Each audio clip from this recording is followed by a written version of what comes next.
ఊరమిరపకాయని ఎలా పెట్టుకోవాలనేది ఈ వీడియోలో చెప్తానండి. ఇంకొకటి ఊరమిరపకాయ పెట్టుకున్న సంవత్సరం పాటు నలుపొస్తుంది. అలాగే చేదు కూడా వస్తుంది. మరి కొందరికైతే పురుగు కూడా వస్తుందని నేను విన్నాను. అలాగే సంవత్సరం పాటు పెట్టుకున్నా మనకి ఎలా నిల్వ ఉండాలనేది, ఎలాంటి జాగ్రత్తలు తీసుకోవాలనేది ఫుల్ వీడియో పెట్టేస్తాననమాట. ఇప్పుడు ఈ వీడియోని ఎక్కడ స్కిప్ చేయకుండా చూసారంటే మీరు పెట్టుకోవచ్చు.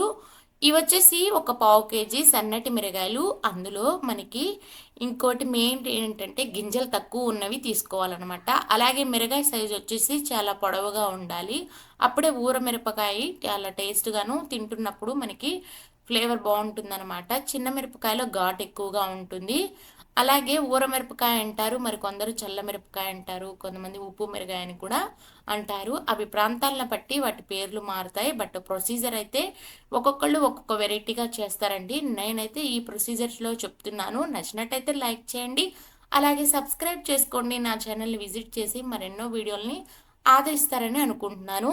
నేనైతే ఒక పావు కిలో పచ్చిమిర్చిని శుభ్రంగా కడిగి వాటిని ఒక సన్నని జల్లె గిన్నెలో ఆరబెట్టిన తర్వాత ఏదైనా ఫ్యాన్ గాలికి కానీ మనకి ఎండ తగిలిన ప్లేస్‌లో మిరపకాయలనేవి ఆరపెట్టుకోవాలండి.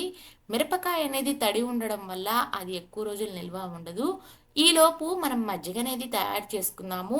ఒక ప్లాస్టిక్ డబ్బాలోకి ఒక కప్పు పెరుగు, చిక్కటి పెరుగు కొంచెం పులుపున్నది తీసుకోండి. అందులోకి 2 అదే కప్పుతో 2 కప్పులు వాటర్ అనేవి తీసుకోవాలనమాట. అలా అని మజ్జిగ మరీ పల్చగా చేసుకోవద్దండి. మజ్జిగ పల్చగా చేసుకోవడం వల్ల మిరగాయ త్వరగా ఊరదు. అలాగే పులుపు పట్టదు. అలాగే ఎక్కువ రోజుల నిల్వ ఉండడానికి సహాయపడదనమాట. మజ్జిగ చిక్కగా ఉండడం వల్ల మిరపకాయ అనేది ఎక్కువ రోజులు నాని దాంట్లో ఉన్న పులుపు అంతా బాగా పీల్చుకొని మిరపకాయ అనేది టేస్ట్ ఉంటుంది.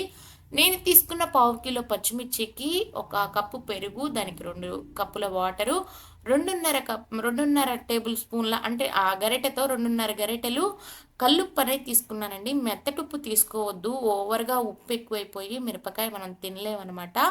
ఊరేలోపు ఈ కల్లుప్పు అనేది మిరపకాయకి బాగా పడుతుంది. టేస్ట్ కూడా చాలా బాగా వస్తుంది. ఇంకొక మెయిన్ టిప్ ఏంటంటే మిరపకాయలు గింజలు చూసారు కదా! ఈ విధంగా తక్కువగా ఉంటే మనం తినేటప్పుడు కొరబోకుండా మంచిగా ఉంటుంది టేస్ట్ అనేది కూడా. అలాగే ఉప్పు అనేది మొత్తంగా ఒక్కసారి యాడ్ చేయొద్దండి. ఈ వీడియోలో చూపిస్తున్నట్టు ఉప్పు అనేది యాడ్ చేసినప్పుడు మజ్జిగ లైట్‌గా మరీ ఉప్పగా ఉండకూడదు. ఉప్పు అనేది మాదిరిగా ఉండాలి. మిరపకాయకి పీల్చుకుంటుంది సరిపోతుందనమాట. ఈ విధంగా మిరపకాయల్ని సన్నగా చీలిక వీడియోలో చూపిస్తున్నట్టు మరీ చివరి వరకు పెట్టకుండా కార్నర్‌కి వచ్చే వరకు చీల్చుకోవాలనమాట. ఇలా చీల్చుకోవడం వల్ల మిరగాయలోకి మజ్జిగ త్వరగా ఎళ్ళి మంచిగా పీల్చుకుంటాయి. ఇలా చీల్చుకున్న ప్రతి ఒక్క మిరపకాయని మజ్జిగలో నానేసి వీడియోలో చూపిస్తున్నట్టుగా మజ్జిగలో అన్నిటిని బాగా కలిసేలాగా మినిమం ఒక 2 నిమిషాలు కలపాలండి. అప్పుడే మనకి ఈ మిరపకాయలనేవి మజ్జిగలో బాగా ఊరడానికి సహాయపడతాయి. అలాగే ఎటువంటి తడిగా ఉన్న చేతులు కానీ, తడిగా ఉన్న మిరపకాయలు మాత్రం యూజ్ చేయొద్దు. అవి ఎక్కువ రోజులు నిల్వ ఉండవు. మనం ఎండలోనే పెట్టుకుంటున్నాం కదా అని ఒక ఉంటుంది కదా! మిరపకాయ నీళ్ళల్లో నానినప్పటికీ తొడిమ మెత్తగా అయిపోతుంది. అందుకని ఫంగస్ వస్తుందనమాట. మిరపకాయ ఆరిన తర్వాతే ఘాట్లు పెట్టుకొని ఈ విధంగా మజ్జిగలో నానబెట్టుకోవాలి.